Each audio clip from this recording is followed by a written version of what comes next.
It's a big day, big for the city of Columbus for the weekend. You had the big Michigan or the Ohio State, Penn State football game last night, and then you've got this game, and then later on the Columbus Crew are playing DC United at Crew Stadium. Regular season will come to an end today, and DC United fighting for a playoff spot as the Crew certainly have drawn the interest of many soccer fans throughout Central Ohio, with the Supporters Shield standing for the best record in the regular season. And it has been a benefit too to the Ohio State community, certainly so for their run a season ago.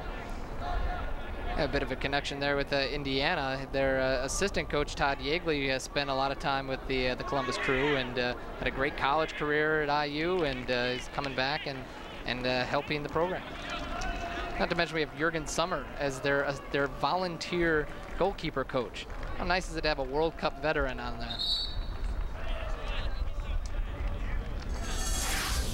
There's the injury here, and looks like it clipped him right on the foot there as he went in for that tackle. Brad Ring is down, and that's the Coach Freitag said the heart and soul of this team. This senior from Rockford, Illinois, and as I mentioned, he's playing a little bit more defensive, but is getting in the attack. What's nice about him is that he gets a lot of credit for being good, but this is not a guy who's been put up big numbers. But you know, you see that a lot, maybe more so in American soccer, where players don't put up the big numbers and they don't get as recognized for the play that they do in creating and the little things they don't get on the score sheet. But he seems to be okay though. Almost an after the fact type of situation. Once these guys hit the professional level, it's where their individual skills take over and they begin to flourish. Substitution for Indiana as Will Bruin will step off, and Neil Wilmarth, redshirt sophomore, will come on for Indiana. Yeah, Will Bruin not really much of a factor early on, you know, making some runs here and there, but they haven't found him a whole lot. So Coach Freitag going to inject some new life into it.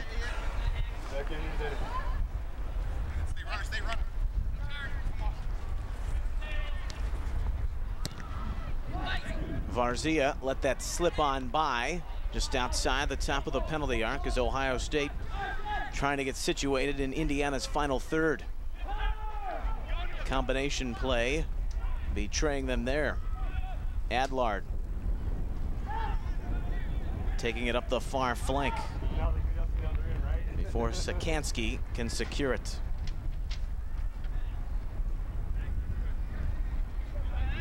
Scoreless, 25 minutes in. Another foul with Ohio State maintaining advantage.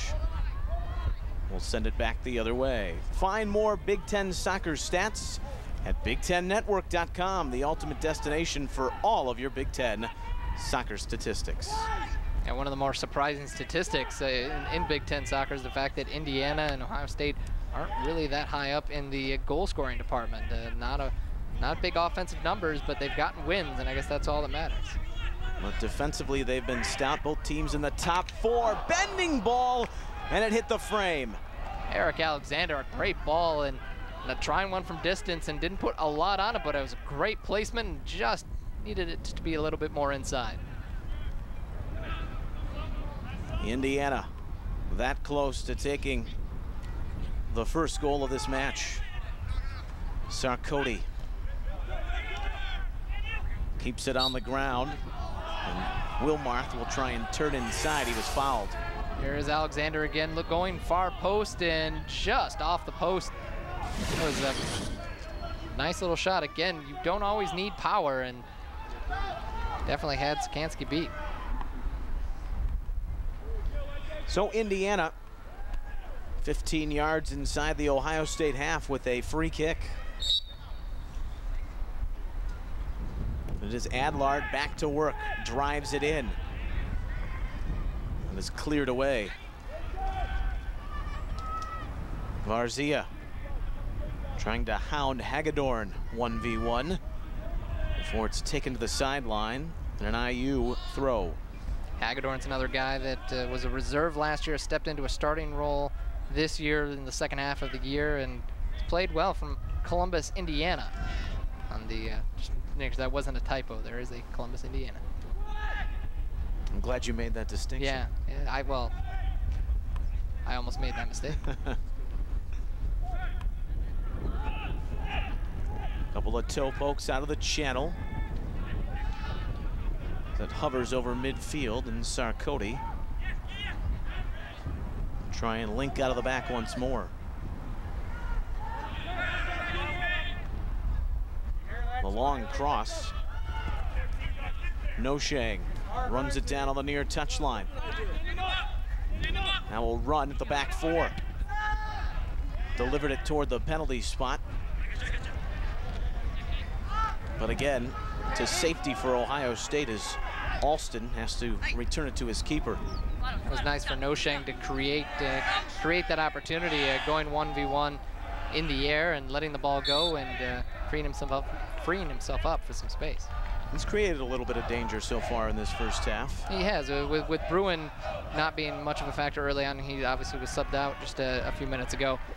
He's been the lone offensive threat. Obviously, we had Alexander had some nice combo play early, and that shot rang off the post. But been coming out of the midfield has been the majority of the offensive attack. Ring going forward. And again, it's Noshang with Gable marking him, and turn back aside as Indiana will keep it on the throw. Varzia took it away. Now it's McGill. Comes onto the end of it in the far channel. Against Sarkodie here, driving to the byline before it's deflected out. And Ohio State awarded a corner. Sarkodie's going to be tough to beat one-on-one. This guy has a tremendous amount of experience. Last year, first team all Big Ten, but this guy's been in 2 World Cups at the youth level, the under-17 and the under-20s. He is a strong player, and again, another player that thought about going pro last year, leaving early, but he is coming back. He's had a great year for Indiana. Some substitutions coming in here. Driven in, Ring knocked it aside. McGill has come off for Ohio State. It's been McGill and Varzia up top. I think just getting some fresh legs in there, getting a forward rotation. As Josh Bretto has replaced McGill. And Bretto was always the first man off the bench, scored his first career goal. It was a game winner against Michigan State early in the season, a big goal. Always nice to have your first goal be a game winner, an important goal for your program. We've hit the final quarter hour in this first half in this crucial match with the game scoreless. Off on the touchline, it's Mellencamp. Delivering. Link back to Balkin. And across the field it will go. And a missed touch will allow the throw-in back to the Buckeyes.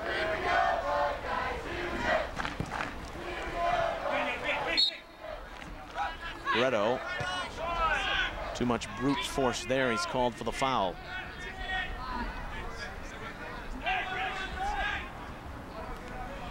Rich Balkin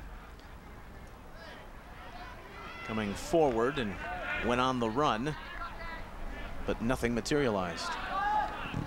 Yeah, Rich Balkin is part of that back line for Indiana. He actually converted from midfield, from right mid to center back. It's a sort of a strange conversion for a lot of players. Usually a wing player doesn't often go back to center back, but he's made it well. But he is actually playing this game with a broken nose. You wouldn't know by looking at him right there, but they were able to set it back pretty well. And apparently doctors say if you can set it, you don't really need to wear a mask. You just make sure you don't, take a ball to the face or anything. You should be all right.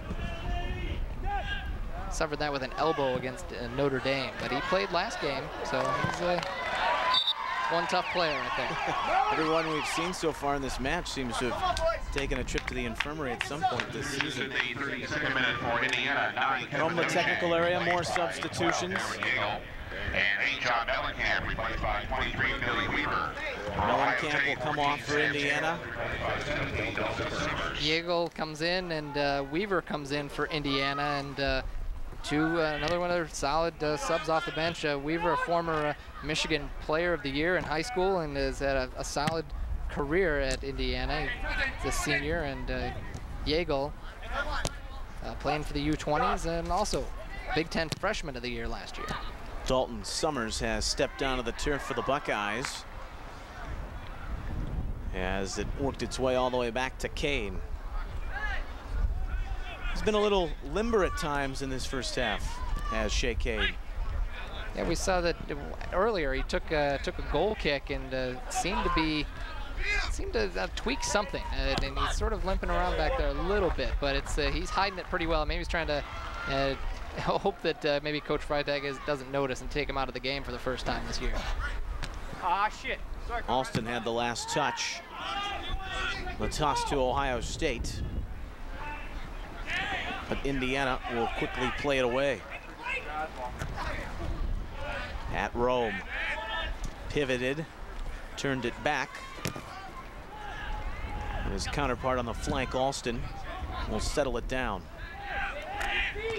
Kane sending that one long, and if he does have to come out of the game, they don't have a lot of experience behind him because he's been playing for the last 3 years, and this is Michael Monroe is the backup. He has not played a game. He's redshirted last year. He's just he's a redshirt freshman, so it would be an interesting situation if he was to come out. Gold. Indiana will sink back. Gold back heels. Varzia chased it down. Summers trying to cross it in, but Alston wasn't fooled. This turned back, and Ehrhoff almost went the wrong way, but recovered.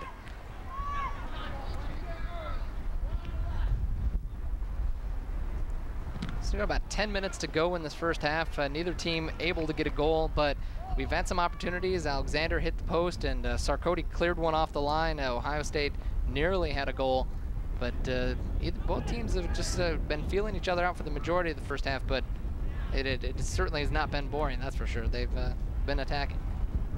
A lot of that has built out of the back. You wouldn't say either club would probably be proud of their ball possession in the midfield for the duration of this first half.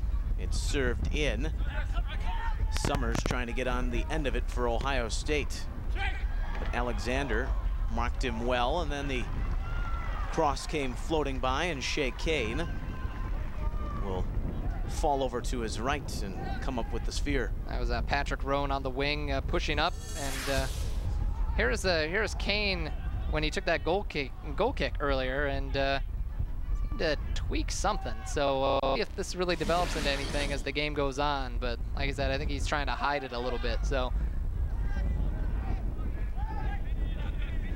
but they do, you know, one thing about Indiana or even Ohio State, they both have very good defenses, and you know, they can make a goalkeeper look good with 4 guys in front of you like that.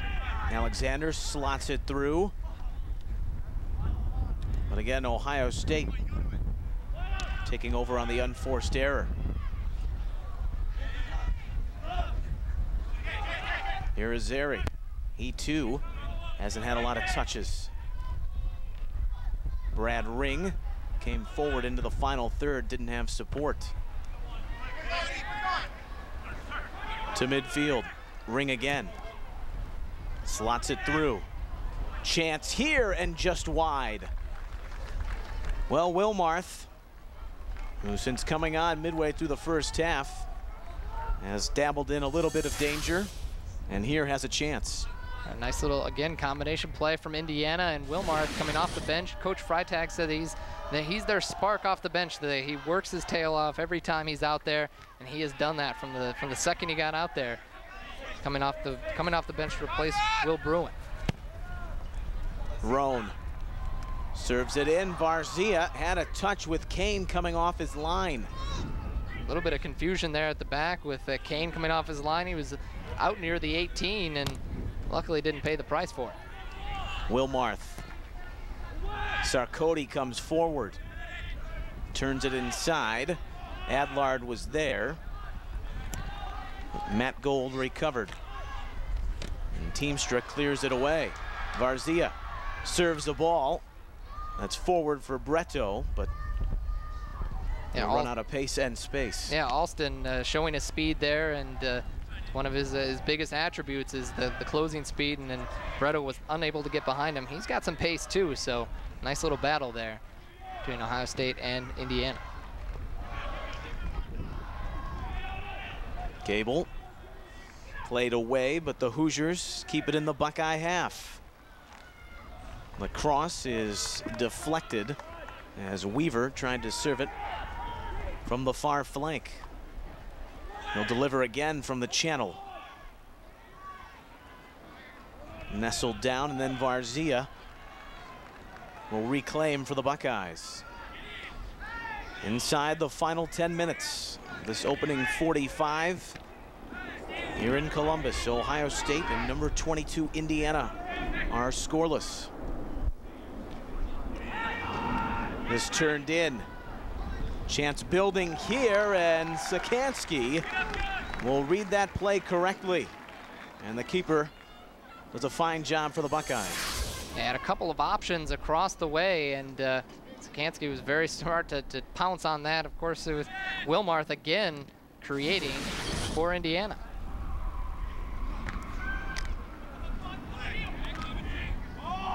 Weaver also in on that combination. Adlard took one right off the face on the clearance out of the back by Gable. Yeah, they're gonna maybe stop play here and stop the clock and check with him to see if he's all right. He's walking around. Here's a shot from Adlard, and ooh, from close range, right off the noggin. That's not the kind of header that you want to be taking. You don't need the Sunday morning coffee with that. Mm-mm. It'll wake you up in a hurry. So back underway, and they send it all the way back to Indiana. Good sportsmanship there. Well, that's been changed recently in the pros in terms of that having the referee decide when they should kick the ball out. I'm not sure if that's been pushed down to the NCAA as well, but been sort of a hot and cold sort of a reception to that. All things to be considered as they, I'm sure, will move forward with those footnotes as seasons progress. All is settled down on the midfield circle. Hagel keeps it centrally. Alexander, Alston. There's Alexander, Ring. Weaver turned in and cleared away by Ohio State. Got Balchin and Sarkodie back for Indiana as they push forward. They were pushing two defenders up and trying to get this first goal of the game for Indiana. And Balkin did a nice job moments ago on Varzia. So the Hoosiers build once more. This time they'll try the left flank. Teamstra turns away. Varzia. A little bit of a dummy from Summers. And then out into the technical area for a throw.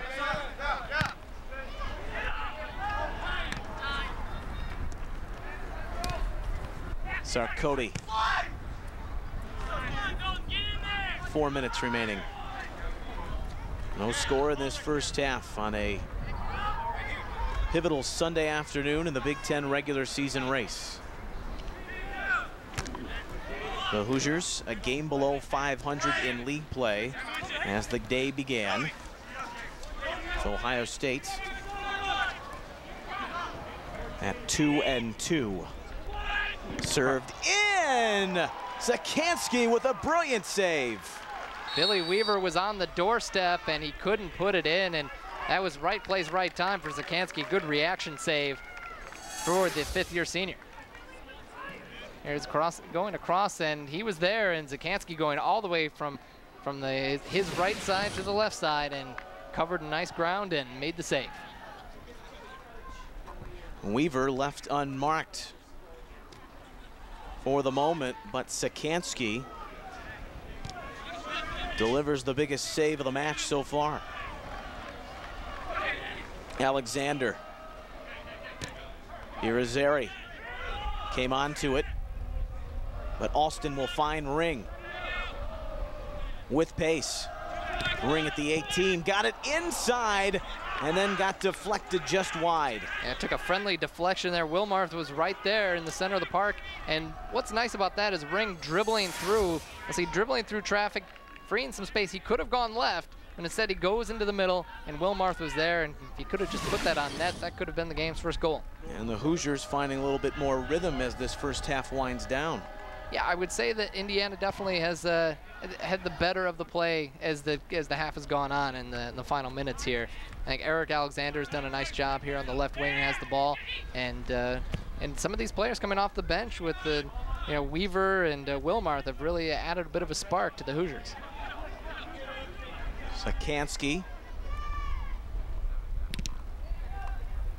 sends this forward on a 50-50 ball.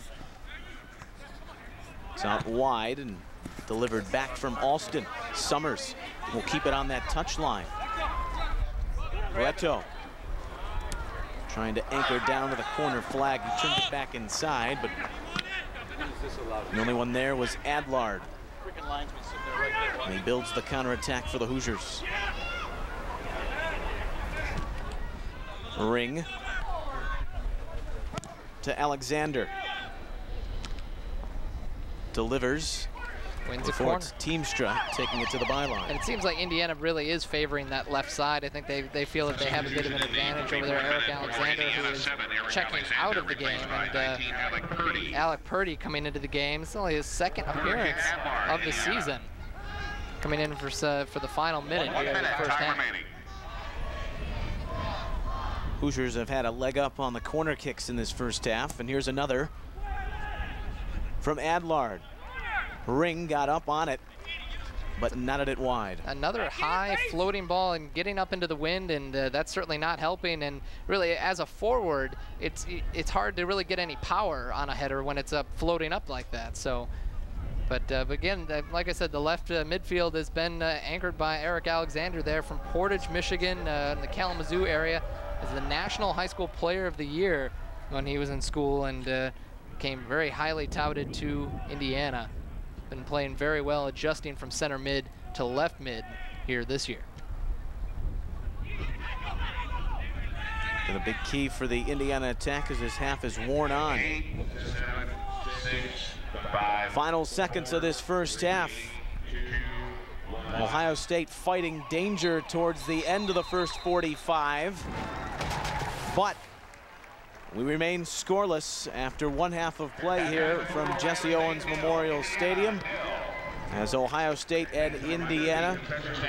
Well, it's really no surprise. There hasn't been a lot of goals scored between these two teams in their regular season series over the last few years, Josh. Yeah, they've last year, the 2 games they played, neither one of the teams scored a goal, and Ohio State hasn't scored a goal against them since 2005. So typically a very defensive game. Joined now by Indiana head coach Mike Freitag. Coach, thanks for joining us. Assess your team's play in that first half. Seems to have built the attack toward the end of that first 45 minutes. Overall, slow. I know what my team can do, and I thought we played down to the level of the opponent to the first half. I know we can move the ball quicker and be sharper. It looked like we just got off the bus. So hopefully that was a wake-up that half, and we can play to our potential the second. Yeah, we noticed your goalkeeper sort of seemed to tweak something on a goal kick there. Is there anything to that? Chase he's had a quad problem a little bit that bugs him when he's taking goal kicks a little bit. So he's fine. We just got to be quicker to the ball and make better decisions and move the ball quicker. Thanks for the time, Coach. Best of luck. You're welcome. Thanks. The Indiana head coach, Mike Freitag. It's scoreless, Ohio State and number 22 Indiana. Back with more after this on the Big Ten Network. Memorial Stadium, number 22 Indiana and Ohio State scoreless, a must-win for both teams as the Big Ten regular season winds down. And as we get towards the end of the regular season, we're getting into NCAA tournament talk. Josh, RPI so crucial. How does it come into play as we look at these teams? Well, they take the team's winning percentage and you add up with the opponent's winning percentage, and then you take your opponent's winning percentage, and you factor that all in, and that's how you get the RPI. And really, it means everything for the tournament. 48 teams get in, and if you have a bad conference schedule, you need a backup. To get in, you need a good RPI, and the Big Ten has a fantastic RPI. You see Northwestern up there, number 8, Indiana, number 9. You see Ohio State there at 30th, averaging 45th. You take Penn State out of that equation, that's an amazing ranking for the Big Ten. Top to bottom, they're the best conference in the entire country, and you could see up to 5 teams making the NCAA tournament. Last year, not as much for Big Ten. They're starting to get some national respect. And the RPI rankings for the Big East, you still see, the top half is there, but the average for the Big East is still 53rd. So Big Ten with an advantage there. Obviously, there's more teams in the Big East, but certainly from top to bottom, the Big Ten has an advantage. For the Atlantic Coast Conference, the ACC, I think most people, you ask them which is the best conference in the country, I think people just the knee-jerk, they know the big teams, Wake Forest, Virginia's, and it's going to be, people are going to say ACC, but you see the numbers right there. But the Big Ten has certainly shown they can play with the big boys, and no more evident than what we've seen this season. We'll come back with here in Columbus. Neil Sika, Josh Hakala, so glad you could join us. A first half, Josh, that really kind of started slow for both teams. Indiana building some momentum as that first half wore on. Yeah, we got some penetration with the left mid, and I thought that was really where they got a lot of their opportunities. We saw some opportunities from distance, and that's really where they got most of their chances. Drew Sikansky came up with some big saves for Ohio State as we take a look at our first half highlights. There's a shot from distance from ring, not a lot there, but really this is the best opportunity. Alexander bending one in off the post, and Wilmarth making some big impacts right off the bench. There's a shot from close range, saved by Sikansky, and then here's another one, right place, right time, right in the middle, took a deflection, but wasn't to be. Jay Kane, the Indiana goalkeeper, hobbled there a little bit on that goal kick, but still played valiantly. Yeah, Coach Freitag said that it's something that's been bothering him for a little while, so he's not too concerned, but I think really there's a big gap between the starter and backup. Keep an eye on that lower leg injury in the second half. Our first half numbers. Yeah, shots, big advantage Indiana. Not a lot of quality ones. We saw a few of them in the highlights right there, but really shots from distance that haven't really bothered Sikansky, and but it's been Indiana for the majority of the first half. Ohio State and Indiana, must-win situation for both clubs, and we'll be back with more.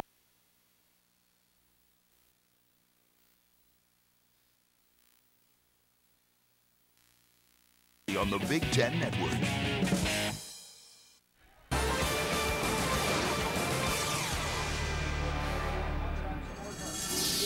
Men's Soccer Sunday in Columbus. Number 22 Indiana and Ohio State scoreless as we creep toward the second half. Neil Sika, Josh Hakala, we had a chance to look at some of the keys for both teams. Josh, how would you assess if they're really reaching those goals in that first half? Well, I think both teams are very similar. What they need to do, they need to play solid defensively and create some chances offensively. But really, I